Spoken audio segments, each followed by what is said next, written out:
Hey yo, make sure y'all check that top 20 Gen Pop episodes by view count. You heard 1.4 million, 279 racks, 127, 123, 120, 105, 104, 103, 101. Look at the boy LAZ with 99 racks. You heard? It don't stop, bro. So you got a lot of YouTubers out here, man, trying to, unauthorized YouTubers, trying to snibble it off of what we doing over here, man, but they can't do it, man. Make sure you check that Ebron playlist you heard with all of the episodes that we dropped. Maybe an episode or two that's missing off the playlist. I doubt it, though. You feel what I'm saying? But yeah, we put a lot of work in, so know what I mean, make sure you check that playlist. Make sure you navigate in the channel the correct way. Check that free Sha playlist with all the episodes pertaining to the bro Sha currently on Rikers Island, and he just got moved to the Beacon. Check my top 10 Nas songs playlist. You heard? If you want to know what my top 10 Nas songs of all time is, it's hard to narrow them down to 10. I'm gonna keep it real with you. You heard? It's very hard, but this is my first top 10 out of my top 100. You heard? Make sure you check that playlist. Last but not least, check that All Lad Stories playlist. There's 144 stories on there, and that's probably like half of my work. Real talk, but check that playlist. Younger, get familiar with me. You was wilder and more violent. What was it that made you that way in the first place? Like, what type of childhood you had? Like, who made you that way? Okay, well, you know, I was born in Brooklyn. I grew up from Kosciuszko and Stuyvesant, you know, and I went to PS 81, right, and Junior High School 57, and the New Boys and Girls. So all my friends are in Roosevelt Projects, because those are the people that, you know, that's our zone schools. So those, you know, those are like mainly my main intimate homies, you know, other than the dudes on, you know, the block that I live on. So, you know, this being in the hood itself, because I always tell people I'm always a byproduct of my environment.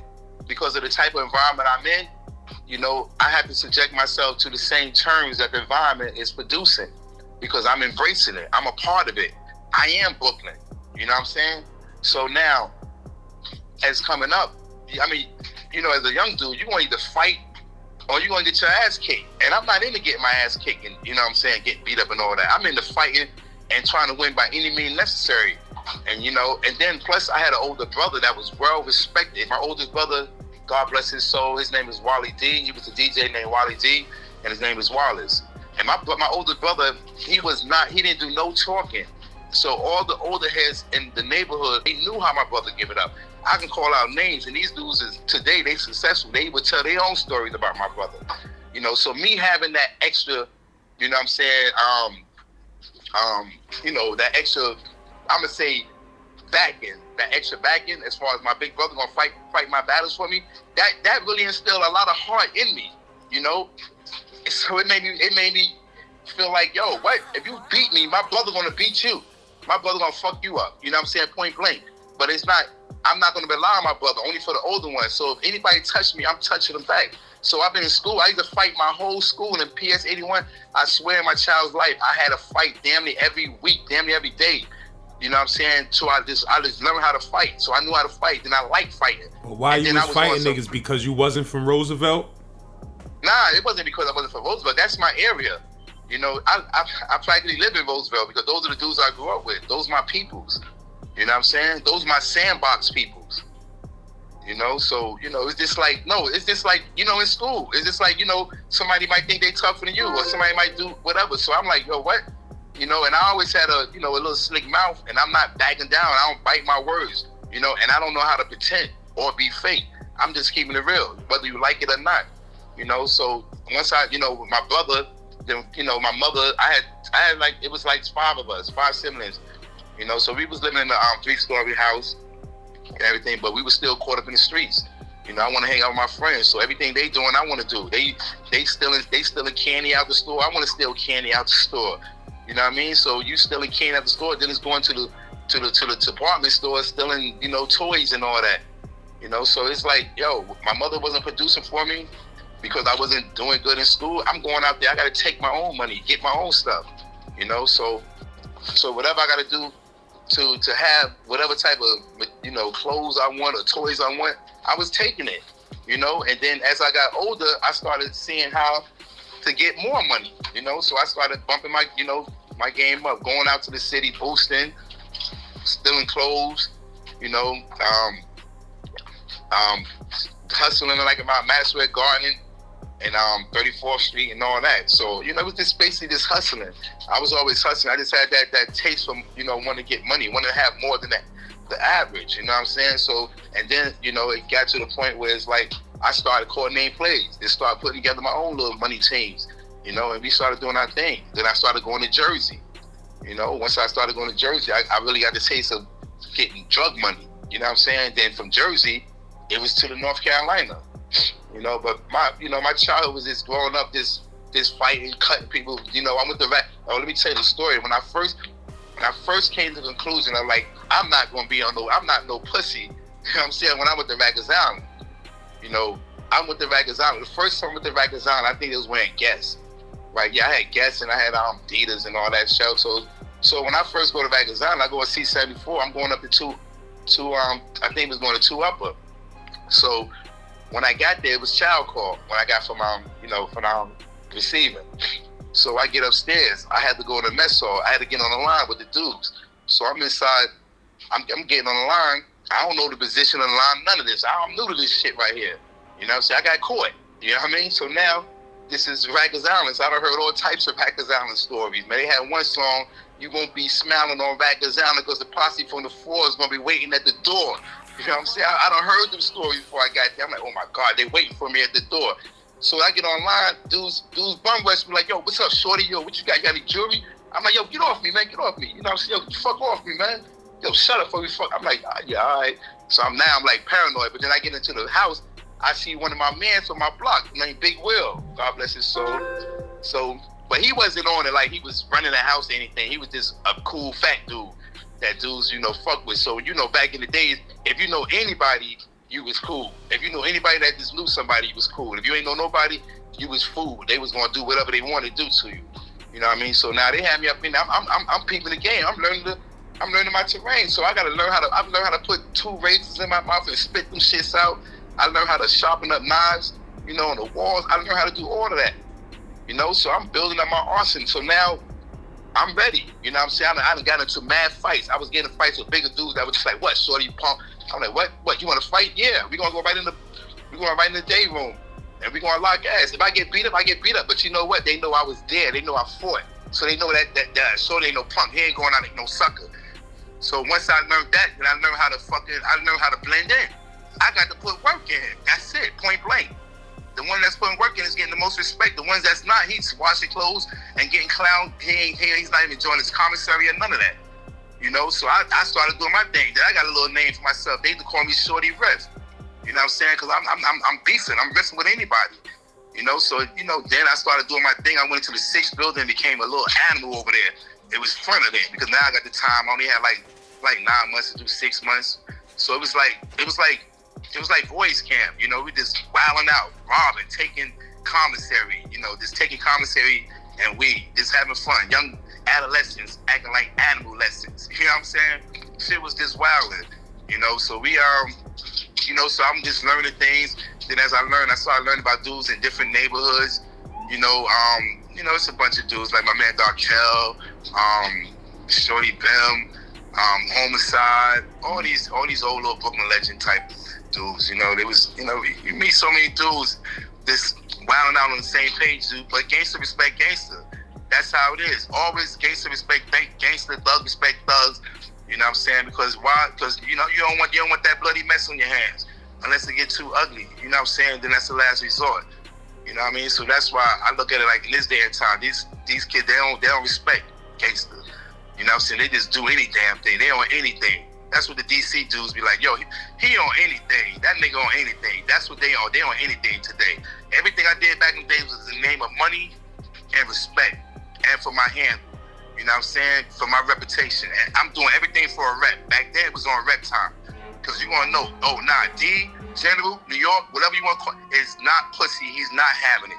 You know what I'm saying? But I'm not no super motherfucker, nigga. Niggas done got out on me. I ain't gonna front. Yo, listen, I remember one time I was in North Carolina when I got locked with the feds. I'm the only one in there from New York. I'm in there with all these country motherfuckers, right? And I'm just swearing to God that I'm invincible. You know what I'm saying? What? Y'all motherfucker, y'all niggas, yo, listen, motherfucker country boy side caught me and knocked me the fuck out. I woke up, my front tooth was broken and everything. I was like, oh my God, them niggas trying to kill me. I was like, yo, I was there. They know I was there, and they know if I get back in there, I'm going to chop their ass up, point blank. You know what I mean? You know, so it was just like, I was just being too cocky with it, in a sense where it's like that wasn't the right time because I'm not in my own land. I'm in a whole new world, damn near, and these motherfuckers don't give a fuck about because I'm from New York and I'm talking all this tough Tony shit. They like, all right, we tough Tony too down here. So, I got a few little stories about North Carolina. Nigga, they got out on me a few times.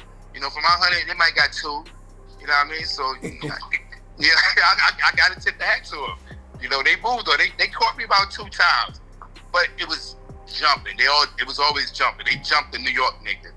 That was it. You know what I'm saying? It was fair game. Because the New York nigga fucked up their homeboy, knocked him out, did everything to him. Now they want to get together and try to move for him in the name of their homeboy. I done did what I did, so I got out too. You know what I'm saying? But it's going to take 3 or 4, 5 of you motherfuckers to get out on me. What about in the town out there? Niggas ever got at you in the town? On the streets? Yeah, NC. On NC? Hold on, let me think. This is like, I got to really think about that because them motherfuckers knew what it was. I ain't gonna front. I told you I'm cool with the thugs and the gangsters. You know what I'm saying? Yo, I'm cool with the hoes, the gangsters, and the thugs, and everybody respect me. But hold on the streets. Let me see. This is hard. If you can't think of nothing, you can't. And the most that motherfuckers really did, I ain't gonna front. They robbed one of my stash spots before. But as far as touching me, I'm lying. Oh, let me tell you a story, my brother. Listen, when I first went down there, I brought my man with me, right? This dude he go by the name Mumbles. So day one, we get down south, right? We drove. While we driving, this dude, we got pulled over by the state troopers and the fucking drugs in the door. The dogs didn't find, they didn't find the drugs. We got saved. But listen, we make it back to the hotel. I'm in the hotel, I'm bagging up. So soon we bag up. Now this dude, he was in college. He wasn't really on hustling time like they was on because he had a scholarship for softball to play in major baseball league shit. But anyway, so I'm mad tired because I had to drive all this way. So now I'm sitting outside of my spot. I got mad people coming at me. So the dude he with me, he's supposed to be holding me down and getting this little money, right? He leaves in a car with a girl. So I'm sitting out there. I'm tired. So this chick I had, she rented me a car. So somehow I went to her house, picked her up, and I'm sitting in the back seat, and I'm sleeping, right? I'm like, yo, listen, y'all drive. I'm going back and say, I've been driving in New York. I done drove on 95. I done drove to the States. I'm beat. How a motherfucker wake me up and hit me in the head with a lug wrench? I said, oh, with my gun. Right? When I scream with my gun, I see the silhouette of a body running from the car. So now, the keys is in the ignition, right? And the car is parked in a dark, secluded area. You know what I'm saying? So I'm like, yo, this bitch set me up. The bitch set me up with some other dope fiend niggas and shit. So that was like the first time that North Carolina's really got out on me like that. What the dude did? He stole some shit? The dude hit me in the head with a lug wrench while I was in the back seat sleeping. For what though? He was trying to rob me. They set me up to get robbed. Oh, but he ain't get away with nothing? He didn't get away with nothing. He just, when I yelled, oh, with my gun, he panicked and ran. I swear to God, if I'd have had the gun, I would have shot him in the back. Because I was like, oh, I jumped in the car, and then I started driving. Shit was wild. I was dazed. Blood going in my eye. You know what I'm saying? And then police seen me and pulled me over. You know what I'm saying? So I had cracks on. I put the cracks in my pants. I'm like, oh, somebody tried to rob me. They took me to the Wake Medical Hospital in Raleigh, right? And then I call this clown. He on some like, yo, I went with to try to make money. I'm like, yo, son, you left me out there. You not supposed to. You supposed to be my fucking my security at that. You know what I'm saying? We hold each other down, not jumping cars. You ain't even been out here 3 hours and you jump in the car with a girl. You know what I'm saying? But that was like I mean, that's something that I could look in the mirror and say, damn, I got a little scar on my forehead. That shit happened in North Carolina. You know what I mean? So technically, they was the first ones to put a fucking little something on my face and all that bullshit. But it's not compared to all the shit I gave them.